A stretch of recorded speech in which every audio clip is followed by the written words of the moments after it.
You can evaluate based on the hard data the kind of effect it's going to have on your customer base. Then you can make decisions as a business in terms of how do you change, how do you pivot, or maybe you don't need to pivot. Hey everybody, Chris George here. Welcome back to SubSummit Studios.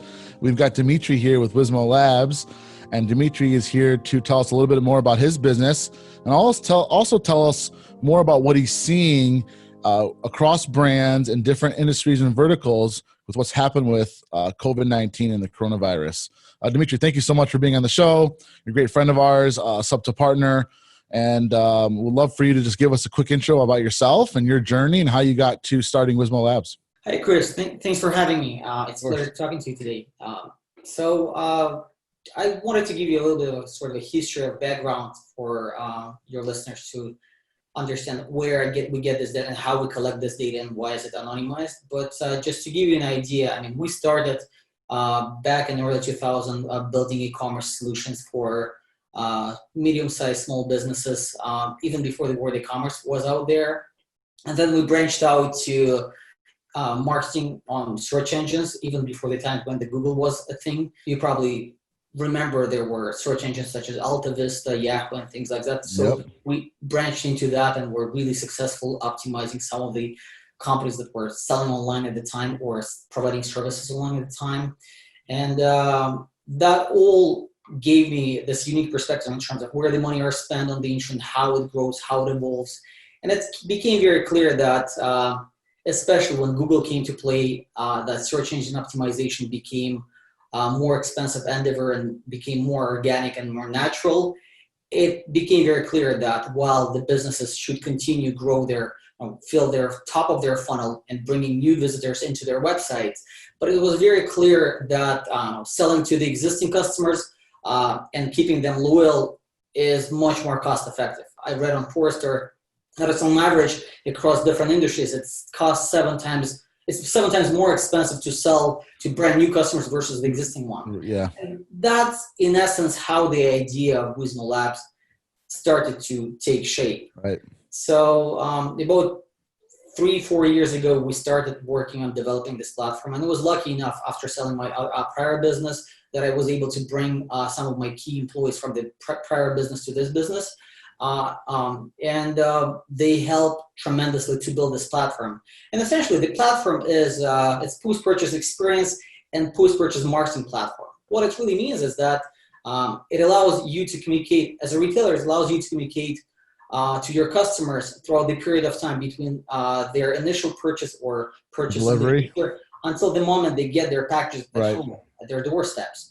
And the key difference between, let's say, post-purchase marketing by email marketing and other types of marketing when you talk to your customers days or months after they made that purchase is that throughout this period of time, the customers are really receptive to any kind of information. I mean, after all, they just spend money, they got an invoice, they want to know when they get this package. So we use this tracking period of time as a vehicle to deliver that highly customized and personalized messages. It doesn't feel salesy, it feels right. And for subscription type of businesses, it's actually very important to have that communication channel about what they're about to receive, simply even to reduce the churn rates. That worked tremendously for a lot of our customers who are in this field, who are trying to upsell something, just create this bond in terms of what's going to happen, do the educational stuff, do the brand loyalty building stuff, maybe have some videos posted within that experience that allow customers to just love your products even more. And of course, I mean, you have to have a good product. Otherwise, nothing going to help. But that just allows to create this extra touch points. And the more you talk to your customers at their level, the more they're going to appreciate that. Yeah, I think what's important and what you're touching on is, the customer journey and experience is super important. And it ultimately starts from the time they might see one of your ads and then they reach your website and they go through the checkout flow, and it doesn't stop at checkout, right?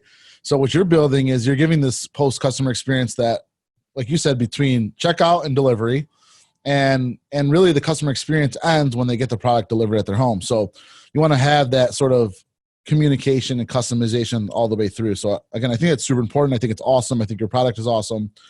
And I think what's great about what you've got in regards to data is and you work with a lot of different brands. So you're seeing a lot of different verticals, a lot of different industries, and some are getting affected more than others in regards to what's happened with COVID-19 and in the coronavirus, right? Tell me a little bit about what you're seeing and where you've seen some brands pivot or make some adjustments.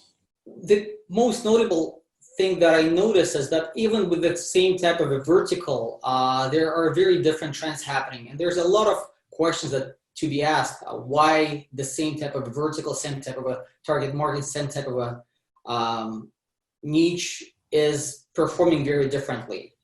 And to give you a bit of a background, our product allows us to see what customers are doing on the front end as far as marketing goes, see what customers are doing on the back end in this post-purchase phase. It also allows us to see the shipping volumes and the order volumes. So that types of data allows us to correlate and just do a more in-depth analysis in terms of what kind of actions result in reductions of sales, in reductions of shipments. And this last few weeks, this last month of isolation, it's off the chart. The changes are just tremendous. But even with the same industries, competitive brands are performing wildly different. And I understand that by tracking just the shipment doesn't equate to the profits, because there might be the situation where this could be affecting one business in a different way versus another, just simply they might need to survive. They might need to ensure the cash flow and sell their products at below cost just to ensure that. And we don't have that data.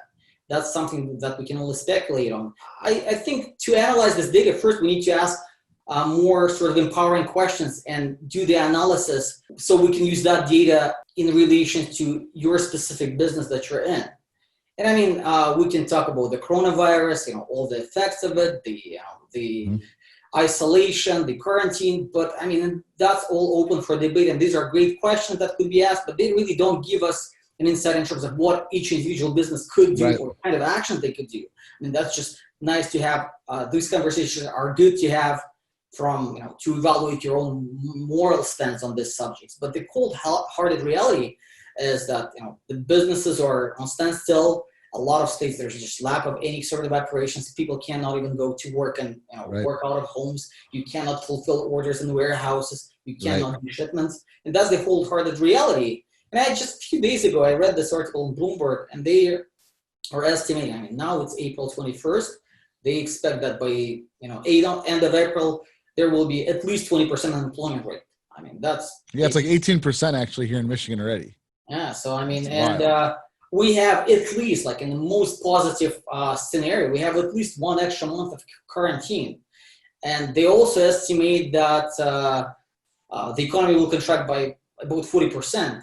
And again, we can agree, disagree with that, but that's just cold hard reality.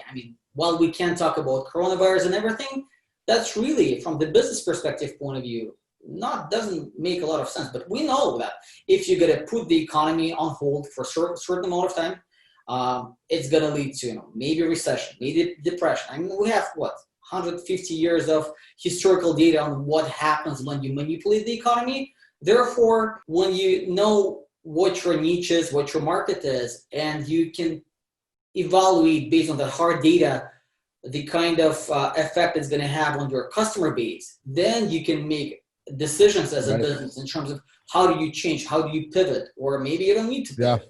So that sounds like some things that we want to talk about, which is what can they do to think about pivoting, what you're seeing. Before we get into that, are there some industries or brands or niches that you're seeing that are having success that you were surprised about? Yes, of course. And again, this is not so surprising, but it's the kind of action that certain retailers took that made their performance to be at a much higher level in comparison to other players in that industry. And things are very simple. For example, outdoor sports. These are suffering a lot. Nobody's nobody's planning to buy on expensive gear to play outside simply because it's just not happening. Probably the bigger loser is anything to do with travel. But even in those industries, what I notice is being upfront with your customers about what's happening with your shipping rates and shipping delays actually plays a negative role in your performance. We have some customers in direct competitors, and essentially the key difference was one was very upfront about that there are shipping delays right from the get-go. You got on the website, you saw the big red warning pop up that says, "Hey, COVID-19, the end of the world. We're not shipping anything." While the other basically delayed that messaging up until the last point. But that one little piece of data not being very upfront with your customer with shipping delays. So you just let them know right before checkout, like, hey, there might be experiencing some delays. And that one had high revenue, which makes sense, right? I think, there's like a way to, I think in the subscription space, it's super important for those that are subscribers and they're going to renew that you want to notify them and say, look, there might be a delay this month given what's happened with COVID-19, but you can still communicate with them and keep them engaged with the brand while doing that. On the e-commerce side, I think that makes absolute sense. You mentioned that outdoor sports is dropping, but it looks like based on some data you showed me, indoor sports is going up, right? Yes. So like yoga stuff I see here, fitness stuff, ping pong. I think that makes sense, right? People are stuck at home, so they're bored. And then looking here, pet supplies is going up, which is interesting. Maybe it's because people aren't shopping for it in the stores. More people went online, right? Kids education, that makes sense given a lot of the parents are having to teach the kids at home. Everything is sort of self-explanatory. Yeah. However, there are certain industries that would be anything proof, recession proofed or depression proofed, and we can talk a little bit about that. What I noticed in terms of, I was thinking about what are the companies, what are the types of businesses that would be working well and surviving and flourishing throughout the time when the economy is depressed. One thing that comes to mind is information. And that I think something that retailers who are not in the information business can learn from a lot. Because if you can add value on top of your physical product, start educating your customers about something that your niche is interested in, that might be very helpful. Making sure that content is delivered at the right time. Sure. So that you reduce churn through that. So every single time that there's a bill sent to a customer, think of it this way. If 20% of people are out of work, they have less money to spend. But at the same time, there's still some money to be spent on some other things like education, learning new skills so they can find this new job. Or, it's going to be, I think we're going to be in the position where, there's going to be a lot of layoffs. There's going to be a lot of outsourcing in businesses, and there's going to be resistance to hire. So what kind of information or what kind of products can help your customers to go through that period of time? What are you seeing with some of the brands that are struggling? What are you noticing that they're doing really well that's kind of help them push through this? I know a brand that bought N95 masks and one other PPE product, personal protection equipment, and they just sold them to their list and they drove revenue from it.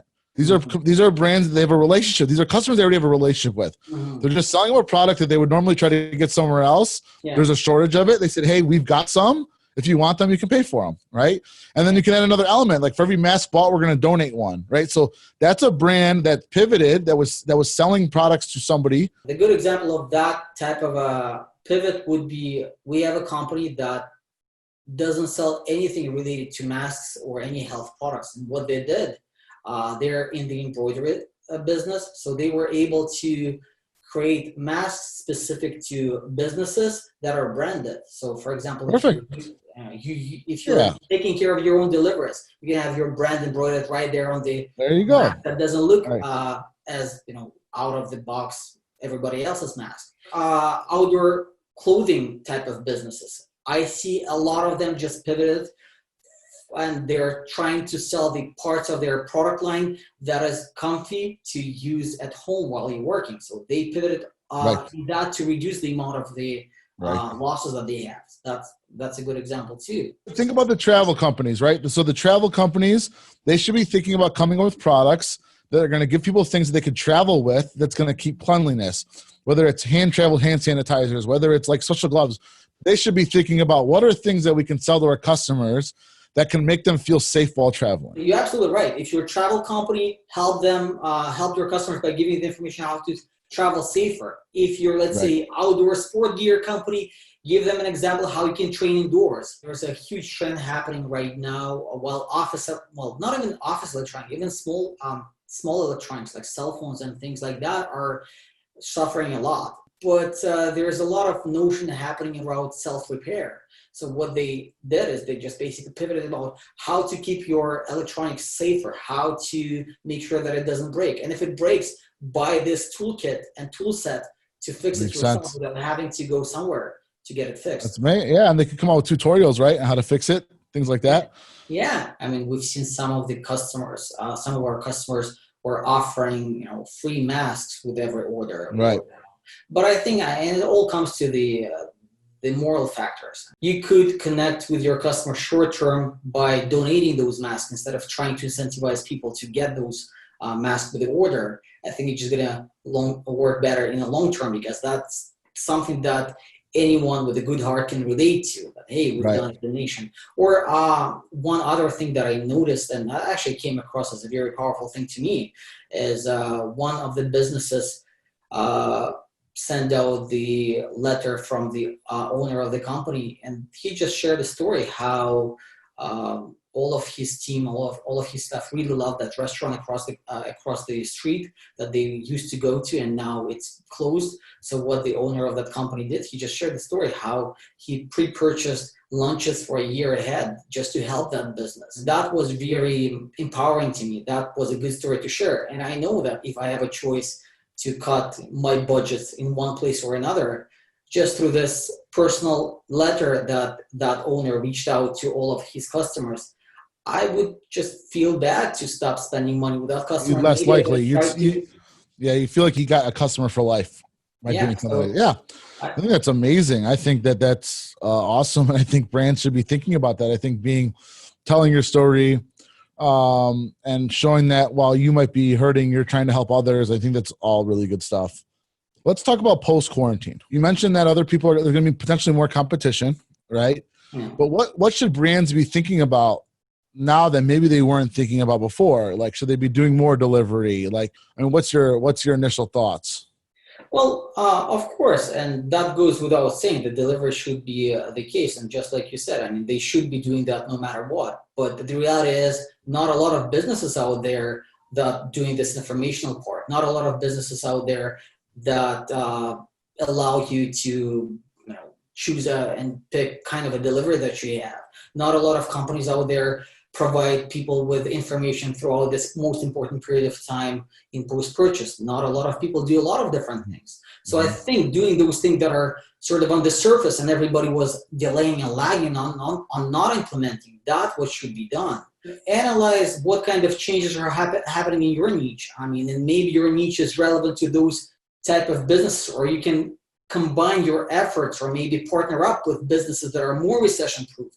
And I just wanted to lay out those type of categories of businesses that would work no matter what. I mean, the information, like I said, is one of the really good efforts are being done by those in educational business, because that essentially their nature of the business. But then there's other type of businesses, and it's basically love, relationship, romance. That would work well no matter what. People will spend money on that regardless of how much money they have. I mean, health, beauty, and fitness will always work well. Right. So if somehow you can either pivot your product line towards that type of a niche where people will keep spending. And I mean, wine, marijuana, adult industries will always work well. They always used to work well. They always work well in any kind of economy. So if you can see that your business is somehow related to some of those industries, then you can basically either pivot or put a lot of effort into educating your customers about that. I think the most cost-effective thing is changing your informational cloud that you have your customer immersed in. And that's probably the best and most cost-effective thing you can do. Because at the end of the day, the amount of money that's flowing out there will reduce in the short term, but this money gonna flow back into the economy once it starts functioning, which is probably gonna mean quite a bit of a higher rates of inflation. And that, I think, from the operational standpoint of view, what businesses should prepare for first and foremost. So I think in summary, coming up with this information and content, communicating with your customers and your subscribers, keeping them engaged. I mean, in summary, is that has got inherent value. It's going to have long-lasting value and position your brand to have a really good relationship and get higher purchases, more purchases from the customer. Yeah, so it's basically do everything that you can do to ensure that the customer retention is as high as possible. Right. And the only way to do that is basically making sure that you're connected to customers on more than just, vendor product type of a level. Create this emotional connection first and foremost. And then once this is established, once they trust you, and you become sort of an authority, provide the information that they can learn from leader. And implement in their daily lives. Yeah.